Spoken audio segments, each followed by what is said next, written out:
د پېښور ښار کې د لوی اختر نه وړاندې د کانګو وایرس لومړی مثبت پیښه ثبت شوې چې له امله یې د صحت محکمه او ضلعي انتظامیه اندېښمنه شوې ده.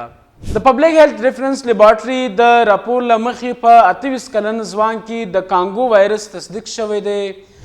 ناروغه د څو ورځو راهیسه په حیات آباد میډیکل کمپلیکس کې تر علاج لاندې و او 13 ورځې لیبارټري ته د وایرس پخلی وکړه.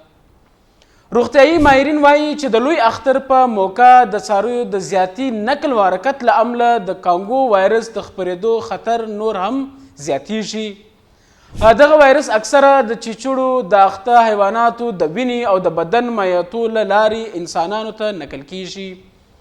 په پېښور او د صوبې په نورو سیمو کې د څارویو منډو ته زرګونو څاروي راوستل شوي چې له امله یې د صحت ادارو ځانګړي احتیاطي لارښوونې جاري کړي دي.